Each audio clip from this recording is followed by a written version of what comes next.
السلام علیکم ناظرین، ہم آپ کو اپنے چینل ہسٹری ٹی وی پر خوش آمدید کہتے ہیں۔ آج کی ہماری یہ ویڈیو جو ہے وہ ہلاکو خان کے بارے میں ہے کہ ہلاکو خان کون تھا اور اس کو موت کس طرح واقع ہوئی۔ تو ویڈیو شروع کرنے سے پہلے ہماری آپ سے ایک ریکویسٹ ہے کہ آپ ہمارے چینل کو سبسکرائب کریں، ویڈیو کو لائک کریں تاکہ آپ کو اس طرح کی مزید انفارمیٹو ویڈیوز آپ تک ملتی رہیں۔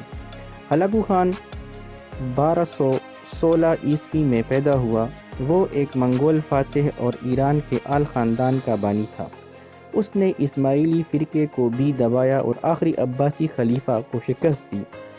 یہ چنگیز خان جو ایک ظالم بادشاہ تھا اس کا پوتا اور عظیم خان منگول اور قبلائی کا چھوٹا بھائی تھا۔ منگو کے الحاق کے وقت 1251 میں منعقد منگول شہزادوں کی ایک کور لٹائی یا مجلس میں یہ فیصلہ کیا گیا کہ ہلاکو کو شمال مغربی فارس میں اسماعیلیوں یا الموت کے قاتلوں کے فرقے کو دبا کر مغربی ایشیا میں فتوحات کو مستحکم کرنا چاہیے، پھر اگر ضرورت ہو تو خلافت پر حملہ کرنا۔ ہلاکو نے 1253 کے موسم خزاں میں ایک بڑی فوج کے سربراہی میں منگولیا چھوڑ دیا۔ احتیاط سے تیار کردہ راستے پر آہستہ آہستہ سفر کرتے ہوئے جہاں سے تمام قدرتی رکاوٹیں ہٹا دی گئی تھیں، اس نے عکس پھر چغتائی خانات اور فارس کے درمیان سرحد کو 1256 کے آغاز تک عبور نہیں کیا۔ بغداد پر چڑھائی۔ یہاں اس نے بغداد پر حملہ کیا اور یہاں کے مسلمانوں پر نہایت ہی مظالم ڈھائے اور یہاں کے مسلمانوں کا قتل عام کیا اور ان کے سروں سے مینار بنائے۔ 1257 کا موسم گرما ہمدان کے علاقے میں ہلاکو کے ہیڈ کوارٹر سے خلیفہ المعتصم کے ساتھ سفارتی تبادلے میں گزرا۔ خلیفہ نے تسلیم کرنے کے لیے منگول مطالبات ماننے سے انکار کر دیا۔ تسلیم کرنے کے بجائے عباسی خلیفہ نے منگولوں کو چیلنج کیا کہ اگر وہ ہمت کریں تو اس کے شہر پر حملہ کرنے کی کوشش کریں۔ چنگیز نے پوتوں میں سے ایک ہلاکو خان کی قیادت میں ایشیائی کی خانہ بدوش فوج نے واقعی ہمت کی۔ موسم خزاں میں ہلاکو کی فوجیں بغداد پر جمع ہونا شروع ہو گئیں۔ منگولوں نے بغداد کو مکمل طور پر ختم کر دیا۔ 10 دنوں کے مسلسل تشدد اور تباہی میں بغداد اور اس کے باشندے مکمل طور پر مغلوب ہو گئے۔ 17 جنوری 1258 کو خلیفہ المعتصم کی فوج نے جنگ میں شکست ہوئی۔ 22 تاریخ کو ہلاکو بغداد کی دیواروں کے سامنے ذاتی طور پر نمودار ہوا۔ شہر نے 10 فروری کو ہتھیار ڈال دیے اور 10 دن بعد المعتصم کو موت کے گھاٹ اتار دیا گیا۔ تقریباً تمام آبادی کو تلوار پر لٹکا دیا گیا یا ان کو غلامی میں بیچ دیا گیا۔ تاریخ کے سب سے زیادہ نقل کیے جانے والے اور زیادہ لکھے گئے فقروں میں سے ایک کا حوالہ دینے کے لیے ذبح کیے گئے مردوں، عورتوں اور بچوں کے خون سے دریائے دجلہ سرخ ہو گیا۔ اس کے بعد بغداد کے ہر قابل ذکر عمارت جس میں مساجد، محلات اور بازار شامل ہیں بالکل تباہ ہو گئے۔ ان میں دنیا کا مشہور ایوان حکمت بھی ہے۔ لاکھوں قیمتی خطوات اور کتابیں دریا میں پھینک دی گئیں، جس سے آرٹیل واٹر وے کو اتنی زیادہ عبارتوں سے بند کر دیا گیا۔ ان شاہدین کے مطابق کہ سپاہی گھوڑے پر سوار ہو کر ایک طرف سے دوسری طرف جا سکتے تھے۔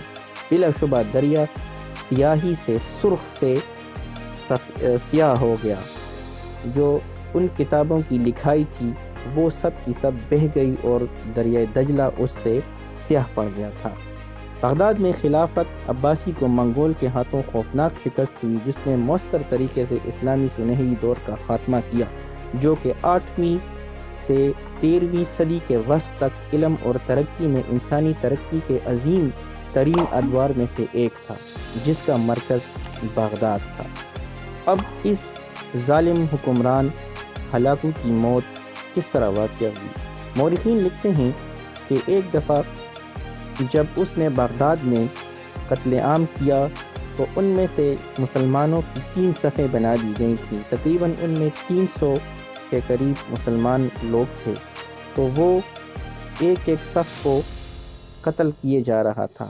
اس میں سے ایک ضعیف عمر بوڑھا شخص بھی تھا جو کہ ایک قطار کے ختم ہونے سے وہ دوسری میں چلا جاتا تھا، اور جب دوسری ختم ہوئی تو وہ تیسرے کے آخری کونے میں چلا گیا۔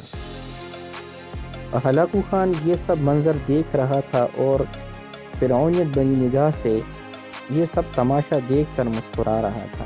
جب آخری صف بھی ختم ہو گئی اور اس ضعیف العمر شخص کی باری آئی تو جلاد جب اس کو مارنے لگا تو ہلاکو خان اس کے پاس چلا گیا، اس سے پوچھا کہ یہ بتاؤ تم پہلی صف سے دوسری صف اور دوسری صف سے تیسری صف میں کیوں آ گئے؟